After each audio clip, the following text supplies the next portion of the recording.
फिर उसने सामने आकर उसके बगल में बैठ गया और उसने हाथों में एक मलहम लगाने लगा। इस वक्त यक्षित के चेहरे पर कोई भाव नहीं थे। वह तो बस उसे देखते ही रह गई।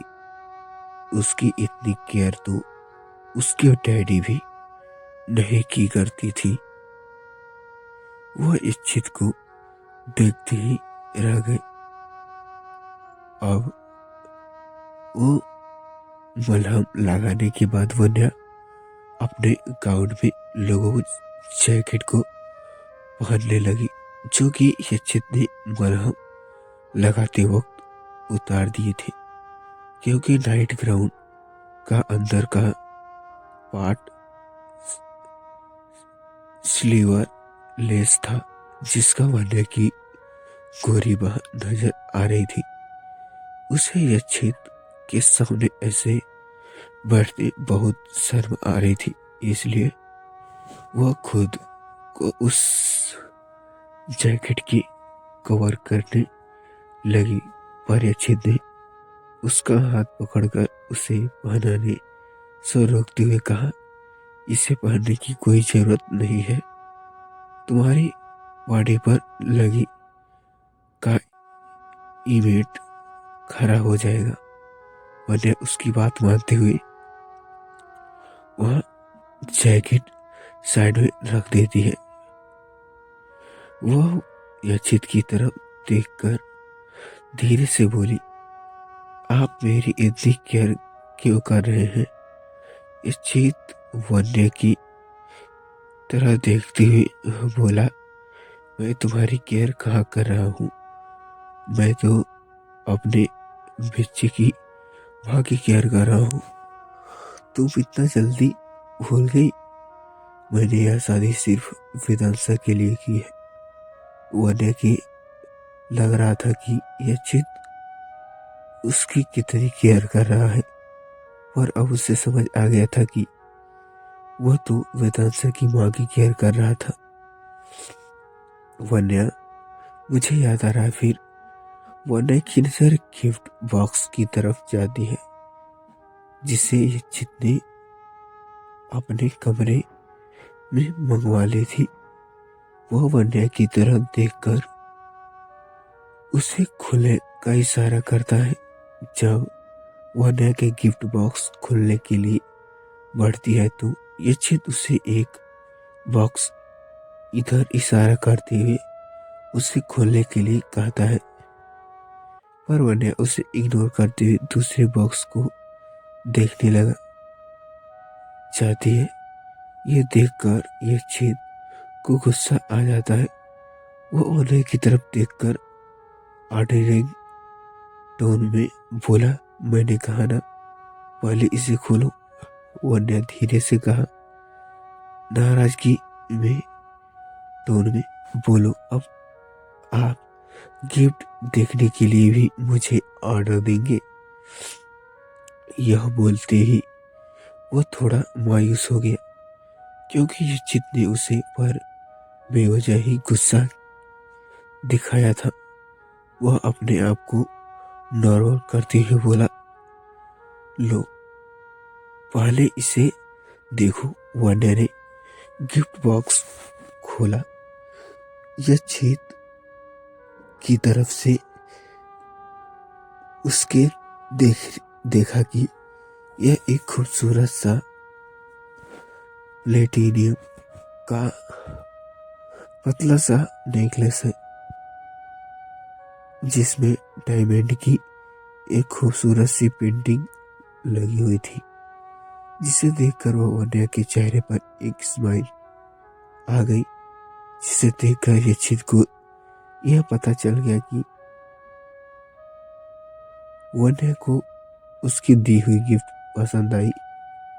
यक्षित उसके हाथों से एक चेन लेते हुए बोला, लाओ इसे पहना देता हूँ। वन्या उसे चेक करते हुए कहा। यक्षित ने वन्या को बोला, आहिस्ते से उसकी गर्दन से हटाकर उसे वह चेन पहना देता है। यह वन्य के गले में बहुत खूबसूरत लग रहा था। यह चीत उसकी तरफ देखते हुए बोला, तुमने खीर बहुत ही टेस्टी बनाई थी। तुम्हें तो एक प्रोफेशनल शेफ होना चाहिए। वन्या यह चीत की तरफ देखने लगी। उसे तो यकीन ही नहीं हो रहा था कि यह चीत उसकी तरफ तारीफ कर रहा है। फिर वन्या बाकी सबको गिफ्ट देखने लगती है। वह युवा का गिफ्ट बॉक्स खोलती है तो उसमें रेड कलर की एक खूबसूरत गाउन होती है जो बहुत एक्सपेंसिव लग रही थी। उसे देखकर वन्या की आंखें चमक उठी। वाह, ये ड्रेस तो बहुत ही खूबसूरत है। यह बोलते वह इस ड्रेस को संभाल कर साइड में रख देती है। फिर दादाजी का गिफ्ट देखते ही उसकी एक खूबसूरत सा डायमंड का सेट दिया था, जिसे देखकर वन्या की आंखें चमक गई लगी और इसके हाथ ही वह उस ज्वेलरी बॉक्स को बंद कर देती है। यह देखकर यह जिद उसके पास आकर बोला, क्या हुआ, क्या तुम्हें ये नेकलेस पसंद नहीं आया? वन्या पसंद क्या, बहुत ही ज्यादा पसंद आया। अनफैक्ट इतना खूबसूरत नेकलेस सेट मैंने आज तक नहीं देखा, पर ये बहुत एक्सप्रेसिव होगा ना, इसलिए मैं इसे दादाजी को वापस करना चाहता हूँ। मुझे महंगा गिफ्ट नहीं, गिफ्ट्स की आदत नहीं है।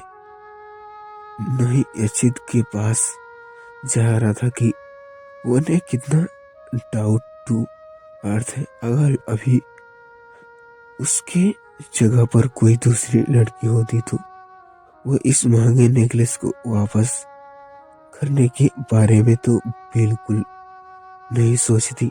यह चीत वन्या की तरफ देखते हुए बोला, अब तुम्हें ऐसे गिफ्ट्स की आदत डालनी होगी, क्योंकि तुम अब यचित राय सिंघानिया की वाइफ हो।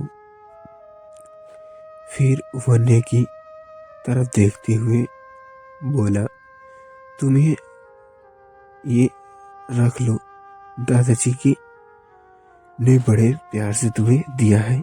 गिफ्ट प्राइज देकर नहीं दी है जाती।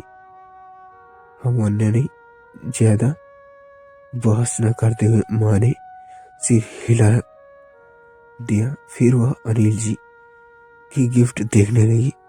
उन्हें वन्या को एक बुक गिफ्ट की थी, जिसमें और टर्गन और डैड की बॉन्डिंग को एक खूबसूरत कहानी से बनाया गया था। यह देखकर वन्या बहुत खुश हो गई।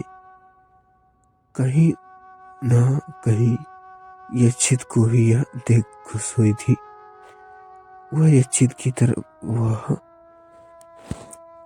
बुक दिखाते हुए बोली, डैड ने मुझे ये ब्यूटीफुल सा बुक दिया है। यचित ने इस पर ज्यादा रिएक्ट न करते हुए वन्या के कंधे पर पकड़ कर बैठकर बिठा देता है और खुद उसके बगल में बैठ जाता है। वह वन्या के हाथों को अपने हाथ से लेकर बोलना शुरू करता है, listen Vanya, I went to said thank you so much. Vanya को बिल्कुल यकीन नहीं हो रहा था कि ये जैसा खड़ूस इंसान उसे थैंक यू बोल रहा है। मेरे बेटे के चेहरे पर इस प्यारी सी स्माइल वापस लाने के लिए तुम्हें नहीं पता कि आज मुझे उसके फेस पर स्माइल देखकर कितना ज्यादा खुशी हुई है। यचित की बातें सुनकर वन्या के चेहरे पर एक स्माइल आ गई। वह वेदांशा को अपने बच्चे की तरह ही ट्रीम करता था। वेदांशा की वो जगह था जिससे उसे यक्षित के साथ शादी की संबंध में बंधे रहने से कोई प्रॉब्लम नहीं हो रहा था, वरना शादी के वक्त मंडप पे यह सोचकर उसकी दिल बैठा जा रहा था कि अपनी पूरी जिंदगी एक अजनबी के साथ वह कैसे बिताएगी। यक्षित हल्का सा स्माइल करते हुए बोला, रात बहुत हो गई है, अब सो जाओ, बाकी गिफ्ट्स कल देख लेना। वन्या बहुत थक गई थी, इसलिए उसने हाँ में सिर हिलाया दिया और उसने पहले ही वन्या के पेट पर जमा कर पाती। यक्षित उसके सपनों को पानी फेरते हुए पहले जाकर बेड पर लेट गया। वन्या उसे देखते ही रह गई। जब लेटे हुए यक्षित को अपने ऊपर किसी की नजर महा गई तो फ्रेंड्स, ये थी हमारी आज की स्टोरी कैसी लगी कमेंट करके जरूर बताइएगा। मिलते हैं नेक्स्ट पार्ट में, तब तक के लिए बाय।